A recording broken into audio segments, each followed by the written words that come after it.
ভ্ৰাম্যমানৰ কাৰণে বেয়া দিন আহি আছে, কাৰণ ৰমক জমক বেছি দিন নচলে।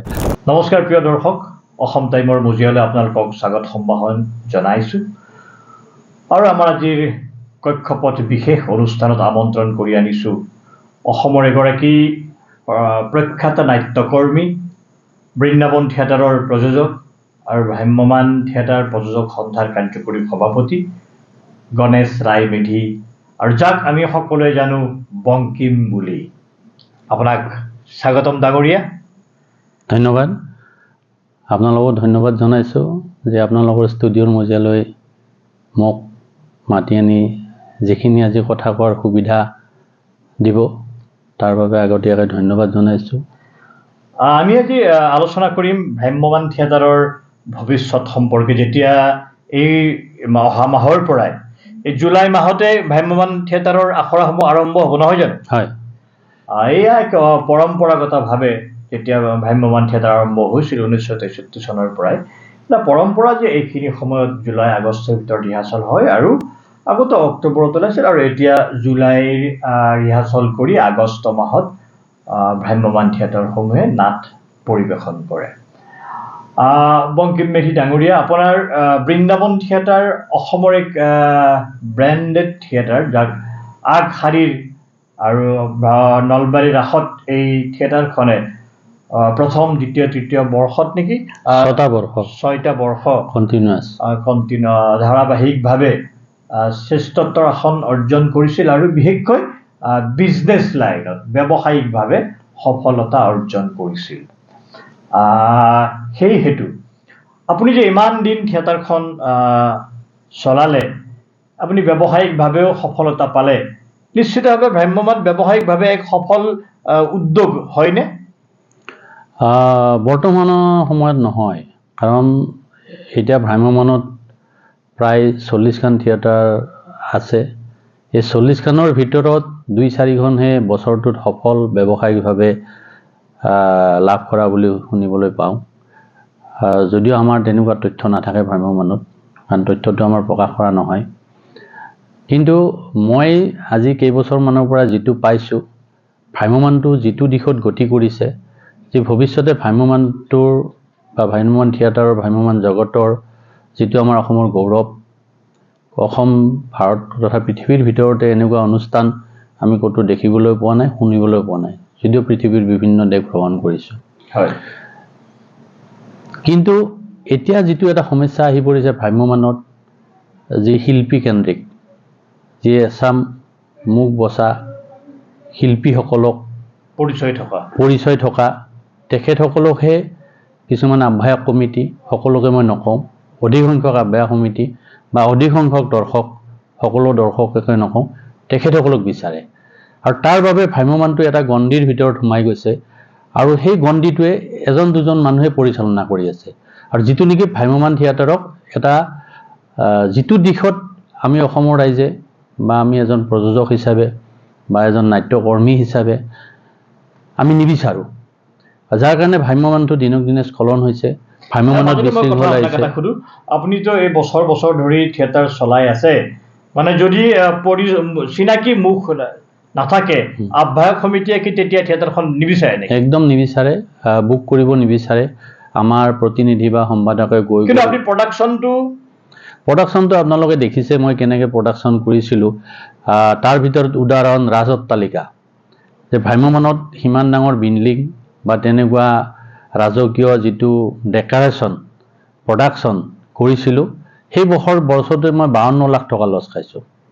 যিহেতু মই সুন্দৰ অভিনয় কৰিছিল, তেতিয়াৰ অভিনেতা অভিনেত্ৰীসকলে সুন্দৰ নাটক হৈছিলে, কিন্তু নাই, মই প্ৰায় 52 লাখ টকা সেই বছৰটোত লোকচান হৈছিলে। ইমান ৰাজকীয় অট্টালিকা, য'ত নেকি এখন থিয়েটাৰ যদি ইমান টকা লছ খায়, তেতিয়াহ'লে এই উদ্যোগটোৰ প্ৰতি নতুন মানুহ প্ৰযোজকটো আগবাঢ়ি নাহিব? নাহিব। এতিয়া এচাম আহিছে লোভত পৰি বা কিছুমান আশাত পৰি আহিছে বা কিছুমানৰ পাকচক্ৰত পৰি আহিছে, আৰু যিসকল এতিয়া নতুনকৈ আহিছে তেওঁলোকে মাজতে হাবুডুবু খাইছে, বদনাম হৈছে, ঠিকমতে বিদায় দিব পৰা নাই, ঠিকমতে থিয়েটাৰ কৰিব পৰা নাই, ঠিকমতে পেণ্ডেল গৈ নাপায়। আপোনালোকে পেপাৰে পত্ৰই বা বিভিন্ন পৰ্টেল চেনেল হওক বা নিউজ চেনেল হওক, সেইবিলাকত দেখি আহিছে, শুনি আহিছে। গতিকে এই বিশৃংখল এটা আহি গৈছে ভ্ৰাম্যমাণ থিয়েটাৰত। এই বিশৃংখলটো যদি যিটো হাৰত দিনক দিনে গতি কৰিছে আৰু এই গতি কৰাটোৱে ভ্ৰাম্যমাণৰ এটা অশুভ লক্ষণ। এই ক্ষেত্ৰততো চৰকাৰৰ পৰা আপোনালোকে প্ৰত্যেক বছৰে ভাল সহায় পায়। নাই, ভাল সহায় বুলি ক'ব নোৱাৰোঁ। মাননীয় মুখ্যমন্ত্ৰী হেমন্ত শৰ্মা ডাঙৰীয়াৰ কাৰ্যকালত আমাক 10 লাখকৈ দিছিলে। কৰোণাৰ পিছত যি থিয়েটাৰবিলাখনত দুৰ্যোগ আহিছিল তাৰ কাৰণে 10 লাখকৈ দিছিলে। আৰু মাননীয় আমাৰ জয়ন্ত মল্ল বৰুৱাদেৱে যোৱা বৰ্ষত থিয়েটাৰবিলাকক এটা এডভাৰটাইজৰ জৰিয়তে বিজ্ঞাপনৰ জৰিয়তে দিছিল। এইবাৰ আৰু ৰাসত নলবাৰী ৰাসত যিবিলাক থিয়েটাৰে কৰিছে তেওঁলোকক প্ৰতিখন থিয়েটাৰকে 2 লাখকৈ সেই বিজ্ঞাপনটোৰ কাৰণে দিম বুলি কৈছে। সেই সূত্ৰতে মই কওঁ যে ভ্ৰাম্যমাণ থিয়েটাৰত কিছুমান কথাই বৰ ক্ৰিয়া কৰে। ধৰক আপুনি এগৰাকী শিল্পীক মাননি দিব পৰা নাই বা সেই মাননিখিনি আপুনি দিম বুলি প্ৰতিশ্ৰুতি দিছিল, সেইখিনি দিয়া নাই। তেতিয়াই আন কথাটোত হয় কি যে কমিটিয়ে সেইটোলৈ এটা তেওঁলোকৰ যিটো ধন সেই ধনটো কাটি লৈ যায়। তাৰপিছত এখন থিয়েটাৰ কক বকাই থকা অৱস্থাত হয়, এফালে আৰ্টিষ্টৰ হেঁচা, আনফালে সমিতিৰ হেঁচা। গতিকে এই ক্ষেত্ৰত আমি কাক দুখিম বা এই গোটেই পৰিৱেশটোৰ কাৰণে? পৰিৱেশটোৰ কাৰণে ছিষ্টেমটোৰ দোষ। কাৰণ আমি চৰকাৰৰ ওচৰত এটা আবেদন জনাইছিলোঁ যে ভ্ৰাম্যমাণৰ ক্ষেত্ৰত এটা নীতি, এটা নিয়ম এটা গঢ়িব লাগে। যেনেকৈ আমি শিল্পী এজন বা এজনীক আমি যিটো চুক্তি কৰোঁ সেইমতে সম্পূৰ্ণ ধন দিব লাগে। ধন নিদিলে বিভিন্ন মিডিয়া, নিউজ চেনেল সকলোতে প্ৰযোজকটোৰ বদনাম কৰে। কিন্তু সেইমতে আমাৰ পেণ্ডেলবিলাখনো এটা ধনৰ পৰিমাণত চুক্তি হয় 2 নিশা বা 3 নিশাৰ কাৰণে। কিন্তু কমিটিয়ে যেতিয়া আমাক টকা কমাই দিব লাগে, শেষ ৰাতি 2টা, 3টা, 4টালৈকে আমাৰ সম্পাদকে কমিটিৰ মানুহৰ লগত, আহ্বায়ক কমিটিৰ লগত তৰ্ক কৰিব লাগে বা পইচা কমাই দিয়ে, ঘৰত গুচি যায়, ছেক্ৰেটাৰী বহি থাকে। এইটো কিন্তু আজিলৈকে কোনো সংবাদ মাধ্যমে মই প্ৰচাৰ কৰা দেখা নাই, শুনাও নাই। দেখা পাইছোঁ মানে আহ্বায়ক সমিতিসমূহে সেই শেষ নিশা বহুত ভদ্ৰলোক যথেষ্ট আছে, কিন্তু গৰিষ্ঠ সংখ্যকে এনেকুৱা এটা ব্যৱহাৰ কৰে যেন তেওঁলোক অবাঞ্ছিত অতিথি এনেকুৱা। হয়, অকল তেনেকুৱাই নহয়, এনেকুৱা কিছুমান লেংগুৱেজ কয় যিটো নেকি সাংস্কৃতিক জগতত সেই লেংগুৱেজটো শোভা নাপায়। কিন্তু সেই প্ৰযোজকটোই এনেকুৱা এটা সমস্যাত পৰে, ইপিনে থিয়েটাৰখন চলাই নিব লাগিব, সিপিনে শিল্পীক কমপ্লিট মাননি দিব লাগিব। মাননি নিদিলে তেওঁলোকে মিডিয়াত যাব, মাননি নিদিলে তেওঁলোকে কেছ কৰিব, মাননি নিদিলে তেওঁলোকক সমালোচনা কৰিব। কিন্তু প্ৰযোজকজনৰ ওচৰত তেতিয়া থিয় হোৱা আজিলৈকে কোনো ব্যক্তি, কোনো অনুষ্ঠান, কোনো প্ৰতিষ্ঠান, কোনো চেনেল আজিলৈকে মই দেখা নাই। মুঠৰ ওপৰত এটা কথা আমি লক্ষ্য কৰিছোঁ যে যিফালৰ পৰাই নহওক, ভ্ৰাম্যমাণ থিয়েটাৰত সদায় নিৰ্যাতনৰ বা সদায় বলি হৈ আহে প্ৰযোজক। তেওঁক শিল্পীয়ে পইচা নিদিলে তেওঁ দোষী হয়। সমিতিয়ে তেওঁক পইচা দিম বুলি কৈ গোটেই পইচাখিনিও তেওঁলোকে দিবলৈ সম্পূৰ্ণ নিদিয়ে, পইচাখিনি সম্পূৰ্ণকৈ নিদিয়ে। কিছুমানে পইচা পায়ো নিদিয়ে আৰু কিছুমানে হয়তো নাপায়। দুটা আছে। পইচা পোৱাও আমি দেখিছোঁ তেওঁলোকে লাষ্ট। বিগত বৰ্ষত আপুনি যে বৃন্দাবন চলাই আছে কেইবাটাও বৰ্ষ, তাত আপুনি অৰ্থনৈতিকভাৱে লাভান্বিত হৈছে নে? আপুনি মই গোটেই যদিও নলবাৰীৰ ৰাসত 1 নম্বৰ হৈছিলোঁ, আটাইতকৈ সেই বাজেটৰ পইচা বোধহয় এই যোৱা 6টা বছৰত যিমান টকা হৰি মন্দিৰক লাভ কৰি দিয়া হৈছিল বৃন্দাবন থিয়েটাৰে, আজিলৈকে সেইটো হোৱা নাই। মই মা কচম, যিটো সময়ত যতীন বৰা আছিলে সেই এটা বৰ্ষতে মোৰ লাভ হৈছিলে, আৰু সেই এটা বৰ্ষৰ লাভেদি মই আশ্ৰমৰ ঘৰ বনাইছিলোঁ, মাটি কিনিছিলোঁ মৰুৱা গাঁৱত। গতিকে তাৰপিছত মই যিমান বছৰ থিয়েটাৰ কৰিছোঁ প্ৰত্যেক বছৰে লোকচান। যোৱা বছৰ মই 42 লাখ টকা লোকচান হৈছোঁ, তাৰে আগৰ বছৰ 12 লাখ টকা লোকচান হৈছোঁ। গতিকে ক্ৰমান্বয়ে তাৰমানে কৰোণাৰ পিছতো লোকচান খাইছোঁ, আগতো লোকচান খাইছোঁ, এটা বৰ্ষ বাদ দি। কিন্তু দেখাত মই সফল হৈছোঁ। নাটক ভাল পাইছে, প্ৰডাকশ্যন ভাল পাইছে, বৃন্দাবন থিয়েটাৰক ভাল পাইছে, আঁকোৱালি লৈছে ৰাইজে, দৰ্শকে, আহ্বায়ক কমিটিয়ে। যোৱা বছৰ নলবাৰীৰ ৰাসত আপোনাৰ নাটকখনে শ্ৰেষ্ঠ হৈছে। হয়, যোৱাবাৰ শ্ৰেষ্ঠ হৈছে। কিন্তু শ্ৰেষ্ঠ হ'লে কি হ'ব, এই চিনাকি মুখ, চিনাকি আৰ্টিষ্টক চাব যায়, যাৰ পপুলাৰিটি আছে। কিন্তু নাটকখনক গুৰুত্বটো দিয়া নাই, সেই আৰ্টিষ্টজনকহে গুৰুত্ব দিছে, সেইখন থিয়েটাৰকহে গুৰুত্ব দিছে। যিটো মই আগতে কৈছোঁ ভ্ৰাম্যমাণৰ কাৰণে বেয়া দিন আহি আছে। কাৰণ ৰমক জমক বেছি দিন নচলে। তাৰ যেতিয়ালৈকে প্ৰকৃত অৰ্থ চিনাকি মুখবিলাক যেতিয়া কিছুদিন পিছতে বয়স হ'ব, বুঢ়া হৈ যাব, তাৰপিছত ভ্ৰাম্যমান কি হ'ব? সেইকাৰণে আমাৰ প্ৰযোজক সন্থাত এটা আমি কাৰ্যসূচী লৈছিলোঁ, কিন্তু আমাৰ অধিকসংখ্যক প্ৰযোজকে সহযোগ নকৰিলে। যে প্ৰতিখন জিলাতে আমি তাৰমানে আমি শ্ব' পাতি প্ৰতিখন জিলাৰ পৰা আমি তাৰমানে আৰ্টিষ্ট উলিয়াম, এনেকুৱা আমাৰ এটা পৰিকল্পনা হৈছিল। পৰিকল্পনা মতে আমি কেইজনমান প্ৰযোজক আগবাঢ়িছিলোঁ, কিন্তু আমি সকলোৰে সঁহাৰিটো নাপাই আমি থমকি ৰ'ব লগা হ'ল।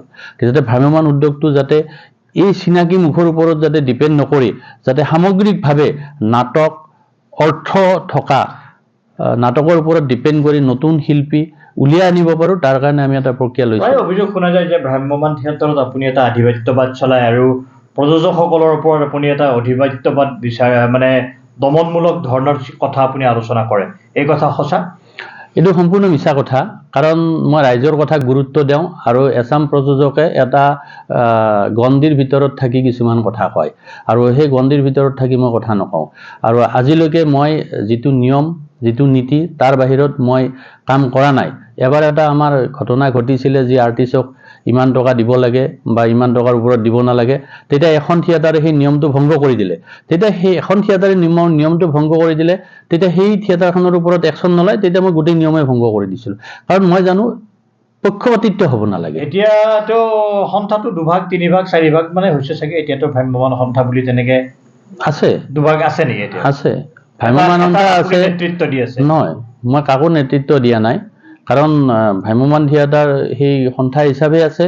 তাৰ ভিতৰত 3খন থিয়েটাৰে পদত্যাগ কৰিছিলে কিবা কথা এটাক লৈ পিনে, আৰু তেওঁলোক তাৰপিছত মিটিঙত বহা নাই, আৰু তেওঁলোকৰ পদত্যাগটো সন্থাই গ্ৰহণ কৰা নাই, আৰু তেওঁলোকক সন্থাত থাকিবই অৱস্থাত আছে। তেওঁলোকক সন্থাতে থকাৰ কাৰণে আহ্বান জনাইছে। অসমৰ ৰাইজে আশা কৰিব যে ভ্ৰাম্যমান থিয়েটাৰৰ কেইটামান নাট্যগোষ্ঠী এখেতসকল একত্ৰিত হৈ থাকি অসমৰ স্বাৰ্থত অসমীয়া খিলঞ্জীয়াৰ অস্তিত্ব ৰক্ষাৰ বাবে যিহেতু আমাৰ এইটো স্থায়ী অনুষ্ঠান, আমাৰ জনগণৰ এইটো যাতে সংস্কৃতিৰ পৰা উদ্যোগলৈ যিটো ৰূপান্তৰৰ যাত্ৰা, এই ৰূপান্তৰটো যাত্ৰা যাতে সুচল হৈ থাকে আৰু আমি ইয়াক লৈ গৌৰৱ কৰিব পাৰোঁ। মেধি ডাঙৰীয়া, আপুনি অহা বছৰ বৃন্দাবন থিয়েটাৰত প্ৰাঞ্জনা দত্তক লৈছে নহয়? হয়, প্ৰাঞ্জনা দত্ত আছে। যোৱা বছৰ আমাৰ যিজন নায়ক ৰাতুল দাস আছে, তাৰপিছত দেৱাশ্ৰী আছে, আৰু বীৰেণ ভূঞা কৌতুক অভিনেতা আছে। কি ভাবিছে আপুনি, কেনেকুৱা প্ৰডাকশ্যন হ'ব? নহয়, প্ৰডাকশ্যনৰ ক্ষেত্ৰত অহাবাৰ আগৰ তুলনাৰ নিচিনা কৰিম বুলি তাৰমানে পৰিকল্পনা এটা লৈছোঁ, আৰু সেই পৰিকল্পনা মতে 3-4টা বছৰ লক্ষ্য কৰিছোঁ যে পূৰ্বৰ দৰে আপুনি প্ৰডাকশ্যনত জোৰ দিয়া নাই। নহয়, আচলতে কথাটো হৈছে কি, আগতে মোৰ 2-3টা সহায়কাৰী মানুহ আছিলে, তেওঁলোক কৰ্মসূত্ৰে এতিয়া বেলেগত থাকে, গতিকে তেওঁলোকে মোক টাইমটো দিব নোৱাৰে। আগতে কথাটো আছিল কি, আপুনি প্ৰযোজক হিচাপে বৃন্দাবন থিয়েটাৰৰ মানে যিমান গৈ থাকিব লাগে তেনেকে আপুনি যোৱা বুলি আমি গম নাপাওঁ। নহয়, হয়, কিন্তু আগতে আছিল কি, মোৰ এটা এৰিয়াৰ ভিতৰত মই যিটো ব্যৱসায় কৰোঁ, এটা এৰিয়াৰ ভিতৰত আছিল, সেই এৰিয়াটো এতিয়া বৃহৎ হৈ গৈছে, অসমৰ ইমূৰৰ পৰা সিমূৰে। সিপিনে মই বৰাকত কাম কৰিব লাগে, সিপিনে ডিব্ৰুগড়ত কাম কৰিব লাগে, সিপিনে বঙাইগাঁৱত কাম কৰিব লাগে, সিপিনে দৰঙত কাম কৰিব লাগে, সিপিনে গোলাঘাটত কাম কৰিব লাগে। বিভিন্ন জিলাত মোৰ কামবিলাক সিঁচৰিত হৈ গৈছে, যাৰ বাবে মই তাৰমানে ভ্ৰাম্যমানক যিটো সময় দিব লাগে মই দিব পৰা নাই, আৰু তাৰ বাবে জুবিন গাৰ্গৰ সৈতে বিদেশ ভ্ৰমণ বিলাস বৈভৱ কৰি আছে প্ৰত্যেক বছৰে, থিয়েটাৰৰ আগে আগেও যায়। নহয়, এই বিদেশ ভ্ৰমণটো এতিয়া বিলাসিতা নে আপুনি সাংস্কৃতিক এটা কাৰ্যসূচী লৈ যায়? নহয়, সাংস্কৃতিক কাৰ্যসূচী নহয়, এইটো বিলাসিতা নহয়। কিছুমান দেশৰ কিছুমান কথা জনাৰ ইচ্ছা যায়, চোৱাৰ ইচ্ছা যায়, সেইটো সৰুৰ পৰা হাবিয়াস আছিল। এতিয়া জুবিন গাৰ্গৰ লগত গৈছোঁ, আগতে মই নিজে গৈছিলোঁ বা অন্য বন্ধুৰ লগত গৈছিলোঁ, তেতিয়া পাব্লিচিটিটো তেনেকৈ হোৱা নাছিলে। এতিয়া জুবিন গাৰ্গ যিহেতু অসমৰ এজন কি বুলি ক'ম, যি তাৰমানে আটাইতকৈ জনপ্ৰিয় বুলি ক'লে ভুল নহয়। অসমৰ এটা তেওঁ ব্ৰেণ্ড, তেওঁ ভাৰতবৰ্ষৰে এক সুপৰিচিত সংগীত ব্যক্তিত্ব, আৰু যাৰ সৈতে আপোনাৰ বন্ধুত্ব এতিয়া পৰম সৌহাৰ্দ্যপূৰ্ণ। এই যে জুবিন গাৰ্গৰ সৈতে আপোনাৰ এই বন্ধুত্বৰ জৰিয়তে আপুনি মানসিকভাৱে আৰু কিমান আনন্দিত আৰু কিমান লাভান্বিত হৈছে? লাভান্বিত বুলি মই নকওঁ, যথেষ্ট আনন্দিত, কাৰণ জুবিন গাৰ্গৰ নিচিনা এজন শিল্পী, এজন ব্যক্তিৰ মই যি এটা বন্ধু হ'ব পাৰিছোঁ, আত্মীয় হ'ব পাৰিছোঁ, তেওঁৰ লগত সুখে দুখে প্ৰতিটো মুহূৰ্ততে থাকোঁ, বা তেওঁ মোক সংগী হিচাপে ৰাখে, মোৰ নিচিনা বহুতকে ৰাখে, অকল মোক বুলি নহয়, কিন্তু জুবিন গাৰ্গ অত্যন্ত বন্ধুবৎসল মানুহ নহয় জানো? হয় হয় হয়, তেওঁ সকলোকে আঁকৰি লয়, সৰু ডাঙৰ বুলি নহয়, তেওঁ মানুহ ভাল পায়, মানুহ প্ৰেমী হয়। কিছুমানে কয় যে তেওঁ অহংকাৰী। মই আজিলৈকেতো সেইটো দেখা নাই জুবিন গাৰ্গৰ, কাৰণ তেখেতে ভিক্ষাৰীটোৰ লগতো খায়, ৰাস্তাত ঘূৰি ফুৰা মানুহৰ লগতো খায়, এজন বৃদ্ধাৰ লগতো খায়, বৃদ্ধাৰ লগতো কান্ধত ধৰে, তেওঁৰ লগত মত বিনিময় কৰে, তেওঁৰ ওচৰত যিকোনো মানুহ যাব পাৰে, কেতিয়াও বাধকতা নাই। মানৱতাবোধ যিটো সেইটো জুবিন গাৰ্গৰ এটা পৰিচয় হয় নেকি? সুকীয়া পৰিচয়, অসমৰ ভিতৰতে এটা সুকীয়া পৰিচয়, যি তেনেকুৱা ব্যক্তি মোৰ জীৱনত মই পোৱা নাই। মই ফাৰ্ষ্ট জুবিন গাৰ্গক পাইছোঁ, যিয়ে মানুহ ভাল পায়, মানুহৰ কাৰণে চিন্তা কৰে, প্ৰকৃত হৈ চিন্তা কৰে, আৰু যিমানখিনিলৈকে পাৰে তেওঁ সহায় কৰে। তাৰমানে আচলতে যি 2-4জনে এই ধৰণৰ কথা কয়, তেওঁ আচলতে তেওঁলোকক ব্যক্তিগতভাৱে কিজানি আখেজ আছে বা বদনাম থাকিব পাৰে। জুবিন গাৰ্গৰ ভুলবিলাক আমিও কৈ দিওঁ, যে তুমি এইটো ভুল কৰিছা, কৰিব নালাগিছিল, নক'ব লগা কথাটো কোৱা নাছিল। হয়তো সেই কথাটো 50 বছৰ পিছত প্ৰয়োজন হ'ব যে জুবিন গাৰ্গে সঁচা কথা কৈছিল, শুদ্ধ কথা কৈছিল, কিন্তু আজিৰ সমাজে সেই কথাটো মানি লোৱা নাই। গতিকে সেইকাৰণে আমি সময় চাই, অৱস্থা চাই, ব্যৱস্থা চাই পেলাই আমাৰ কাম কথাবিলাক কৰিব লাগে।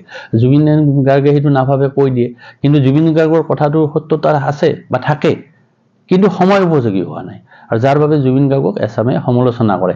গতিকে মানুহৰ ভাল বেয়া, শ্ৰীকৃষ্ণৰো মানুহ হিচাপে যেতিয়া তেওঁ জন্ম লৈছিল, তেওঁৰো ভাল বেয়া গুণ আছিলে, কিন্তু বেয়াখিনিক সমালোচনা কৰি শুদ্ধ পথলৈ যোৱাৰ বাবে আগবঢ়াই দিব লাগে, কিন্তু বেয়াখিনিক ধৰি থাকি তাক গছকি থাকিব নালাগে।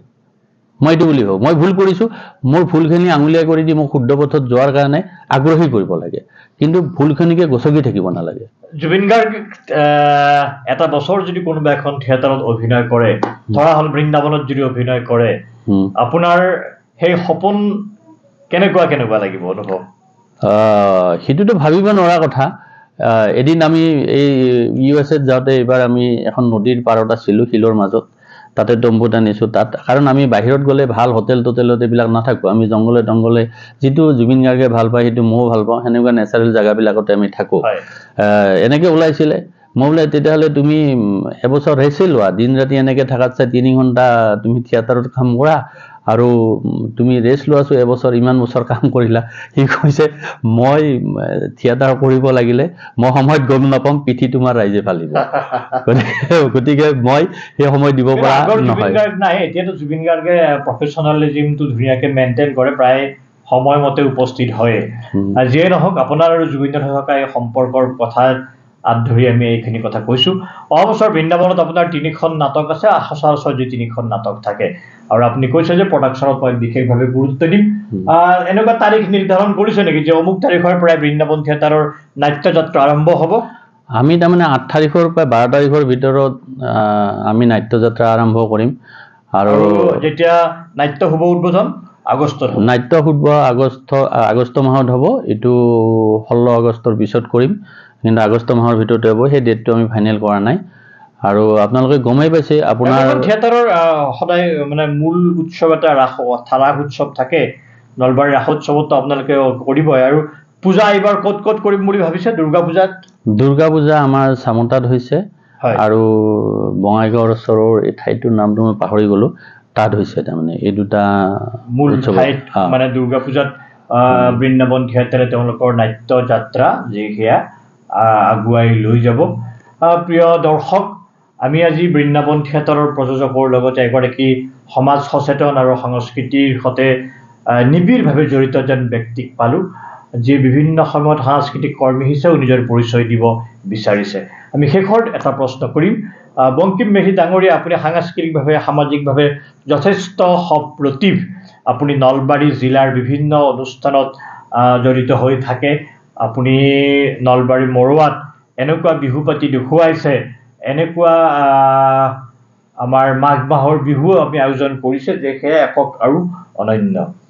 গতিকে অনাগত সময়তো আপোনাৰ পৰা আমি সেই ভাল পাম।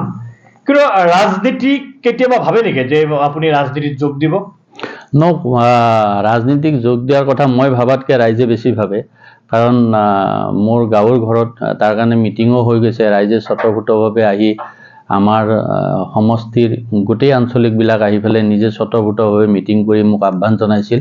বোধহয় নলবাৰী ডিষ্ট্ৰিক্টত সেইটো ঘটনা আজিলৈকে হোৱা নাই, মই দেখা নাই আৰু এনেকৈ আহ্বান জনোৱা। 18খন আঞ্চলিকে আহি মোক আহ্বান জনাইছিল, মোৰ ঘৰতে মিটিং কৰিছিল।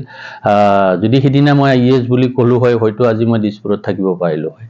গতিকে মোৰ তেতিয়া মই নাভাবিলোঁ, মই কাৰণ সাধাৰণ মানুহৰ লগত থাকি ভাল পাওঁ, সমাজৰ লগত থাকি ভাল পাওঁ। সৰু কালৰ পৰা মইতো আজিলৈকে মিছা কথা নকওঁ বুলি মই নকওঁ, কেতিয়াবা হয়তো ভুলতে ওলাই যায়।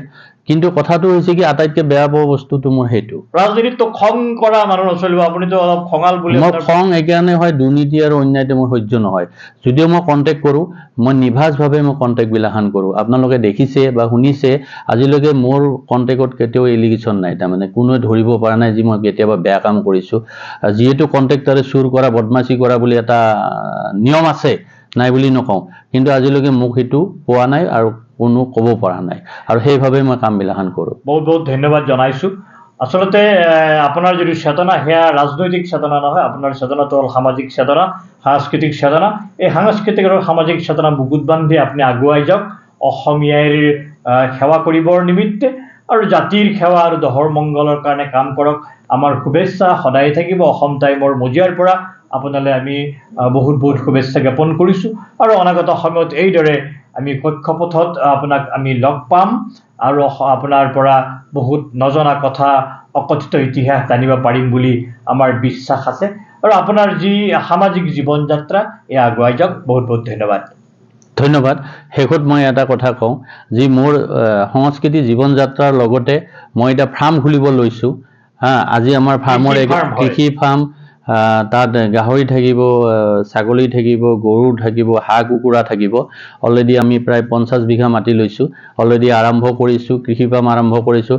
আৰু যুৱ প্ৰজন্মক মই আহ্বান জনাওঁ, যিহেতু অসম এখন কৃষি প্ৰধান দেশ, এছামে কৃষিটো পাহৰি গৈছে, আকৌ যাতে আমাৰ যুৱ প্ৰজন্মই এই গতিটোলৈকে আহে, তাক মই এটা নলবাৰী জিলাত বহুতে কৰিছে, বহুতে ছাকচেছ হৈছে, দেখি ভাল লাগিছে, মই গৈছোঁ।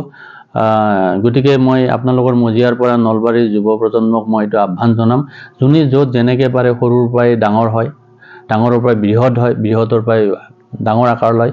গতিকে সকলোকে মই আহ্বান জনাম, কৃষিক প্ৰাধান্য দি, মীন পালনক প্ৰাধান্য দি যাতে আমাৰ যুৱ সমাজ আত্মনিৰ্ভৰশীলতাৰ পথত যাতে আগবাঢ়ি আহে। গতিকে মই এইটো কৰোঁ। আৰু লগতে মই আকৌ আৰম্ভ কৰিব ওলাইছোঁ কম্পিউটাৰ স্কুল। যিসকলে কম্পিউটাৰ বিনামূল্যে শিকিব বিচাৰে, যাৰ মূল্য দি শিকিব পৰা ধন নাই, গতিকে মই সেইদিনা আমি মেধি ডাঙৰীয়াক আজি ইয়াত পাইছোঁ। তেখেতৰ সাংস্কৃতিক আৰু সামাজিক চৈতন্য আমি আজি পৰিচিত হ'লোঁ, ভ্ৰাম্যমান থিয়েটাৰৰ বহুত কথা। এদিন আমি আকৌ পুনৰ লগ পাম কৃষক বংকিম মেধিক, এদিন আমি আকৌ পুনৰ লগ পাম কম্পিউটাৰ স্কুল প্ৰগ্ৰেমিং কৰা বংকিম মেধিক। তেওঁৰ আমি সৰ্বতো প্ৰকাৰৰ শ্ৰীবৃদ্ধি কামনা কৰি আজিৰ অনুষ্ঠান আমি ইমানতে সামৰিছোঁ। বহুত বহুত ধন্যবাদ। ধন্যবাদ।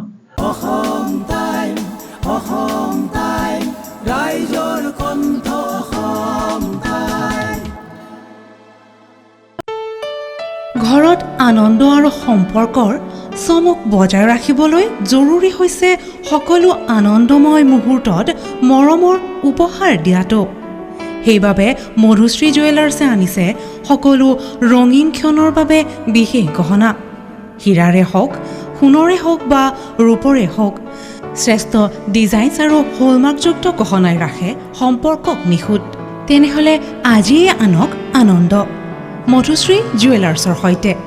যোগাযোগ কৰক 7028000341 নাইবা ভিজিট কৰক LNB ৰোড, নলবাৰী, অসম।